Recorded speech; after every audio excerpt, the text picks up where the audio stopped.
Creating your first mix is probably one of the hardest things to do as a brand new DJ. So I'm gonna talk through a bunch of things. I'll leave them on the screen right now. And yeah, I'm just gonna help you through. So let me think back to my first mix, man. Like, I put together, actually, do you know what? I can't actually really remember the first mix I put out. It's probably on my Mixcloud somewhere, but even like your first mix isn't necessarily when you mix two songs together for the first time. You're like, oh, I'm a DJ. It's normally when you put together a collection of tracks, like a half an hour mix, and you think, you know what, I'm gonna hit record and I'm gonna record it. If I think back to mine, like you put together a bunch of tracks. So say for example you're doing like an R&B mix. You'll put together, I don't know, 30 tracks, and you're like, you know what, I'm gonna record this and I'm gonna put this online. You press record and your heart starts beating like this because it's like you're in front of people. And I know some of you are relating to this because it happened to me. So you'll be at home mixing like 10 tunes, 20 tunes, yeah, and as soon as you press record, oh my God, the anxiety that goes through your body, you're like, I can't mess up.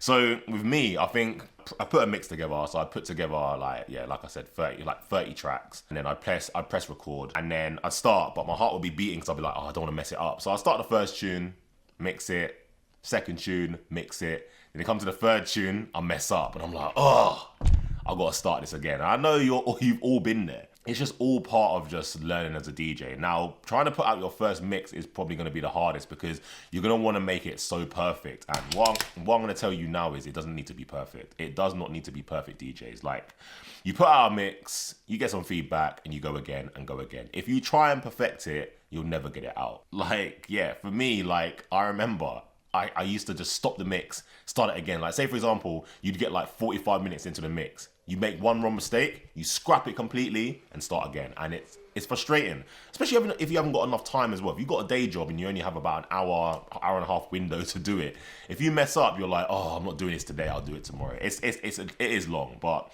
like I said, I'm gonna walk through a few things to help you with your first DJ mix. The first thing is kind of like getting your basic equipment to record a mix. So you're gonna need a DJ controller or some DJ equipment, a laptop, some speakers, some headphones, and obviously DJ software to record the DJ mix. So obviously on my channel, I talk about Serato a lot. So we're going to be going with Serato. So basically, you'll plug in your DJ controller into your laptop. You'll plug the speakers into the DJ controller. You'll have your headphones so you can cue up the next song. And then on Serato, simply you can just go to the record tab and click record. That's all you really need. Now, there are some DJ controllers that I think back to that can't record. It's really strange, but like if you've got a DJ controller that can record and your laptop has enough memory, you're all good. So you don't really need too much equipment, but you just have the basic equipment. All you need is 2 decks, a mixer, and you're ready to go. And obviously you need music. If you need some free tracks, I've got 24 free tracks. Check the link in the description down below. So once you've got your equipment sorted, you kind of need to know how to mix. You need to know how to mix. So if you don't know how to beat match, then you're going to really struggle with creating your first mix, because if you're going to just record yourself just dropping songs completely randomly, it's going to be a bad mix. So you kind of need to know about beat matching and beat matching techniques. So I'm going to leave a video down in the description down below. It's called Beats, Bars and Phrasing. Once I watched that video, it really made my DJing a lot easier. Once you know how to count music, once you know about song structure, it makes DJ mixes so easy. So watch that video and it will make things a lot better. But in mixes, right, so when you're a beginner, keep things really simple. When you're doing all your mixing and your blends and stuff like that, keep things really simple. When you get a lot better, become like a veteran, become more experienced, then you can start doing some scratches, some drops and stuff like that. But keep it really simple. Just do some basic 8-bar mixes, 16-bar mixes, 32-bar mixes if you're a house DJ, and keep it really simple. You don't need to do complex stuff because the consumer of the mix isn't necessarily going to be a DJ, so you don't really have to impress people with skills. You just need to know how to select the right songs at the right time, mix them nicely so it doesn't sound too clangy, and you're all good. You need to remember that the end consumer is going to be a normal person. So you got to imagine these people are going to be people that normally just listen to the radio, and on the radio you don't hear anything crazy. They literally play one song after the other after the other. But for a DJ mix, you need to add a bit more flavor to it. So you need to mix the 2 songs together, beat match them, make sure it's in key, make sure the BPM's the same, because otherwise it's going to be all clangy and stuff like that. So when you're beat matching, when you're mixing for your first DJ mix, keep it really simple. When you first start DJing, you're not really gonna have that much music, and then when you start to find out about DJ record pools, you'll start to find out about intro and outro versions. Now, intro and outro versions are gonna be your savior as a DJ. So if you don't know what they are, an intro and outro version is literally an easily mixable track for DJs. So basically the first 16 bars or the first 8 bars of the track will just be an instrumental. So that will be the part where you start to bring it in from the other track.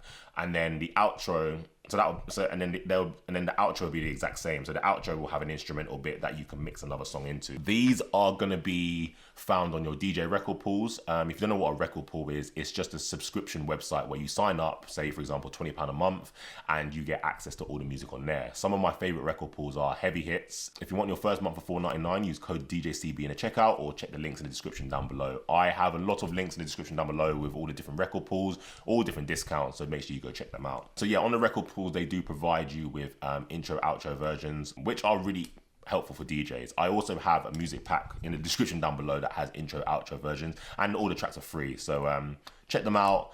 And yeah, get to know about intro and outro versions, because when you're doing your first DJ mix, they're going to be your lifesaver. Because as a beginner DJ, mixing an original version of a song isn't as easy as you would like it to be, because there's gonna be words in it, there's gonna be certain sounds in it that may sound a bit weird and it may confuse you a little bit. But if you've got the intro outro version, it'll make your life a lot easier. So get to know about intro outro versions of tracks. If you want me to do a video on the ultimate guide to intro outro versions for DJs, type intro in the comments down below. Right, so using effects. So some DJs do go overboard with using effects, and sometimes DJs use effects to hide the fact that they're doing a bad mix. What I would say is, when you're DJing, try not to use that many effects, and only really use the echo and reverb effects when you're DJing and recording a mix. Because when you're doing all this spiral and this delay and all these other effects here, it can sound a bit messy. And like I said before, the end consumer is going to be just a normal person that's on the streets, and they don't want to hear like all these random sounds in the middle of a DJ set. So I would say just mix and use the echo and reverb effects. It will keep things simple as well, because all you need to know is just 2 effects. Keep it simple. All you got to do is you'll have one song playing, you'll bring the next song in, and then as the next song's about to drop on the main verse or the main chorus, you echo out the other one, or you reverb out the other one. It's literally as simple as that. Keep it nice and simple. Then when you get a bit more advanced, then you can start using some other effects. But when you're creating your first mix, just keep it simple and just use echo and reverb. In terms of sound effects, so you know, like a lot of DJs use glass smash and the sirens and stuff like that. Now again, a lot of DJs use them to mask the fact that they're doing a bad mix, but sometimes they can be really good. Like say for example, you drop a track, and as soon as it drops, you put a glass smash on it, it sounds nice, but you need to make sure that it's not too loud. Now, the amount of times I have heard a DJ mix and I'm listening to it, I'm vibing to it, and next thing you know, this loud glass smash is coming to my ear because they haven't balanced out the volume of the sound effects. It's terrible. It's so terrible. But if you want the glass smash effect that literally every single DJ wants, like I'll play it right now. If you want this sound effect, check the link in the description down below. I'll give it to you free. But yeah, don't overdo it with the effects. Make sure that the sound is not too loud. And yeah, man, like, don't overdo it with the sound effects, man. Some DJs do sirens, all these drops and all these things. It's just way too much, man. It's way too much. So keep it simple, especially for your first mix as well. Keep it really, really simple. So I touched on it earlier, transition effects. For your first mix, keep it simple. Simple beat matching, 4 or 8 bar mixing, and you can't really go wrong with that. Then once you get a little bit more advanced, then you can start using loops. Like the most basic loop I would use is on my S9, I can click 4 bar loop, in a certain part of a track. It will loop, loop, loop, and then I can drop another song in. When you get a little bit more advanced, then you can start doing things like that. If you want me to do videos on looping and transition effects, the ultimate guide to transition effects for DJs, where I do some demonstrations, type in loop in the comments down below. When you do your first mix, you're probably not gonna know too much about looping. You need to just focus solely on going from one track to the other. Like, DJing is simply playing one song, transition it over to another song, and making sure that the consumer or the person that's listening doesn't really notice too much. If they notice that you're changing a song, right, then you've done a bad mix. So keep things really simple, man. Like, the more simple you keep it, the better the mix will come. Like, you don't have to do, like, a lot of DJs think they got to do crazy stuff and do all this mad crazy stuff to do a DJ mix, but you really don't. You really don't.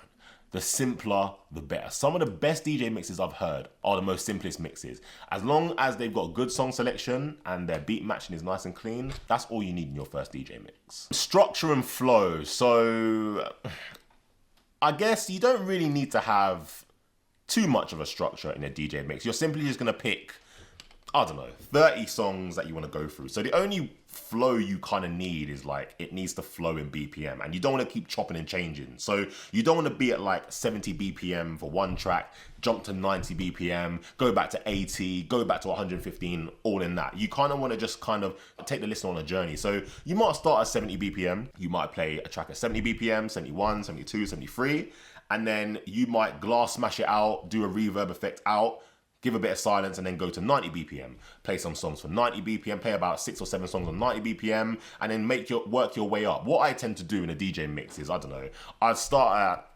90 BPM, then I'll just work all the way up to, say, 115 or 120, depending on the genre mix I'm gonna be doing. But that's the easiest way to kind of do a DJ mix. Just literally go from one track to the other, using intro, outro versions, just working your way up the BPM. That's the only structure you really need to know about when you're doing your first DJ mix. It's like, because obviously I'm just going through and going over your first DJ mix. Obviously, I can do a video on your second DJ mix or your 10th DJ mix or like advanced DJ mixes, but for your first DJ mix, literally start at 1 BPM and work your way up. If you're a house DJ, literally, house tracks are like 120 BPM. So start at 120 BPM and work your way up to 125, right? It's literally as simple as that. Keep it really simple. You don't want to confuse the listener. You don't want to annoy the listener. So keep it nice. Keep the flow nice and steady. And your first DJ mix will be really good. Practice makes perfect. People, the more you practice, the better you'll get at your DJ mixes. The more and more you do it, the better you'll get. The first few DJ mixes you do, you are going to mess up. You are going to mess up, but don't worry about it, right? The more you do it, the better you get. So when I used to be a beginner DJ, I used to get in after work every day and just jump on my decks for about 2-3 hours and practice over and over and over again. If you want to be a DJ, you have to practice. It doesn't just come overnight. Practice the same mix over and over and you'll eventually get it, right? Don't keep changing genre, don't keep changing the tracks. Have 20 tracks in front of you that you want to mix perfectly, and every day, start at the first track and try and get your way all the way to the end without making a mistake. Now, it's gonna be hard because a lot of DJs really struggle with all the controls that they have in front of them. But over time, you're not even gonna see these controls anymore. It's just gonna come second nature to you. Like right now, I don't really need to think about DJing anymore. It's just second nature to me. And the reason why that is because I've been doing it for so long and I also know how to count music. Like a lot of DJs are like, oh, when do I know when to start a mix or to end a mix or when to start the blend? I'm like, if you know how to count music, you'll know how to do that. So like I said, watch that video in the description down below. I'm not even gonna exaggerate to you guys. It changed my life. It changed my life watching that video because I would be mixing. I'll be like, I don't even know where to start this mix. I'll watch that video and honestly, after that, I'm not even exaggerating when I say it changed my life because now, whenever I hear any song, whether it's at a mate's house, on the radio, in the car, I'm counting the track. I'm counting the music in my head. Like, I'm not being like 1, 2, 3, 4 out loud. I'm just like, in my head, I'm like, I know exactly when the chorus is gonna come because watching that video, say for example, you're mixing an R&B track. The structure of an R&B track that for most R&B tracks is an 8-bar intro, an 8-bar hook, a 16-bar verse, an 8-bar hook, 16-bar verse, an 8-bar breakdown, 8-bar hook, and then an 8-bar outro, right? It's really like once you figure out that all songs are made the same, it makes DJing so much easier. Once you know the structure of every single song, because you got to think about it, all songs are pretty much made the same. Like, they all have the same formula.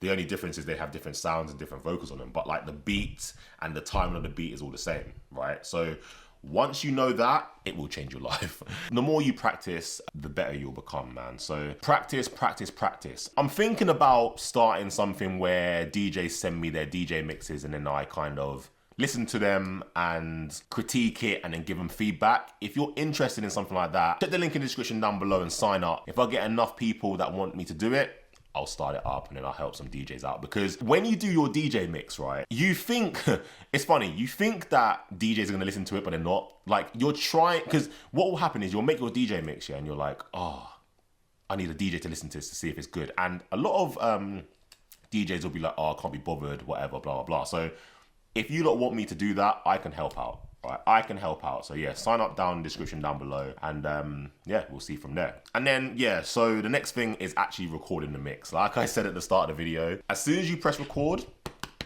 your heart's gonna be pounding like this. The anxiety that goes through your body is gonna be crazy because you don't wanna mess up. And you think that once you're recording that other people are already listening. So what I would say is just take your time. Take your time, relax, and you'll be fine. But basically all you'll do is press record, do your mix, but what I will say to you DJs, make sure you save it. In Serato, if you don't click the save button, it will not save your mix, right? So the amount of times I've recorded an hour mix, finished it, I've closed Serato, and it's gone.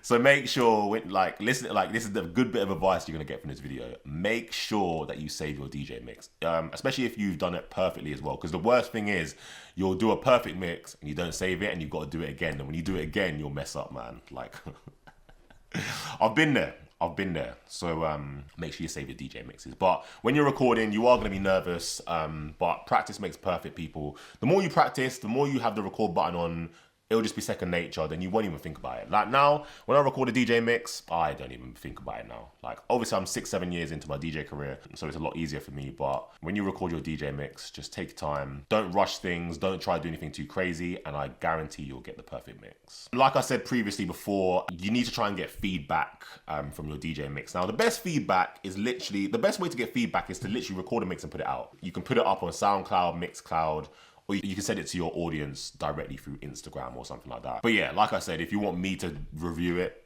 check the link in the description down below. What you're gonna find is a lot of DJs, you're gonna want to hear another DJ's feedback, and what you're gonna realize is a lot of DJs are not gonna help you, are not gonna listen to it. And that's the honest truth. Like, me doing this series, I'm giving you the real stuff of DJing, man. And when you try and get feedback from another DJ, they're not gonna wanna listen to it, especially if it's an hour-long mix, because they'll listen to it, but they won't listen to it and give you feedback. Or they'll listen to the first bit of it. If they don't like it, they'll be like, oh yeah, it was good, man.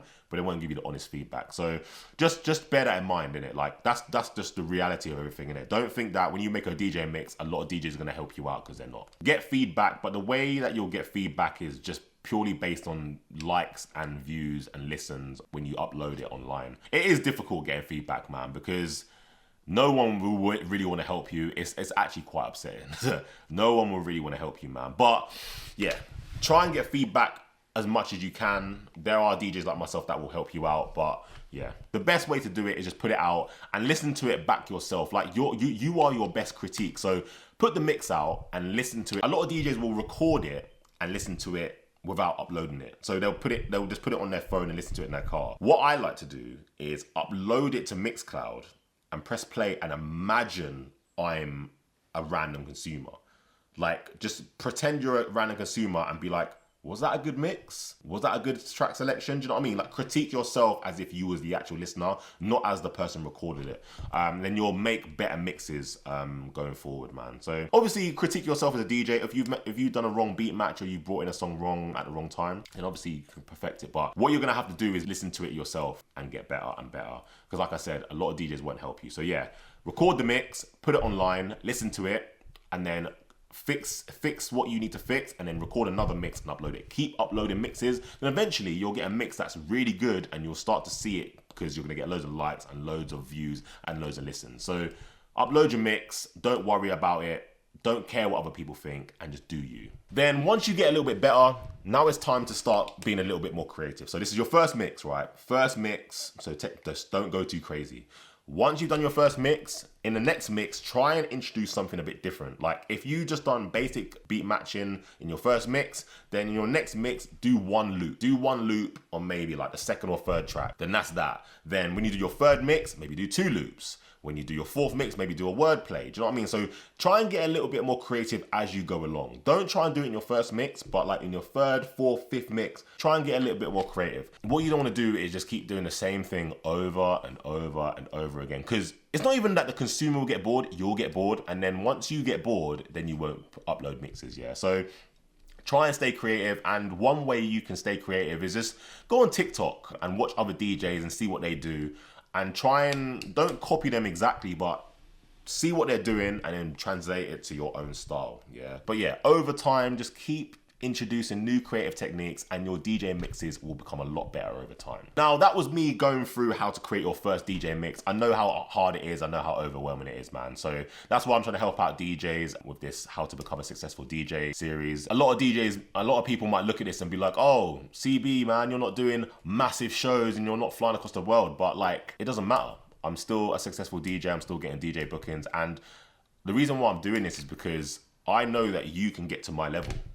Getting to my level of DJ isn't that difficult, but if you was to try and strive to be a DJ EZ or a Nathan Dawe or a Joel Corey, it's a lot harder. So my journey is quite straightforward. I'm a local DJ, I DJ quite often. So in order for you to get to my stage, it's quite easy. So yeah, this is why I'm creating this series, man. So if you're interested in more videos like this, check that video out here.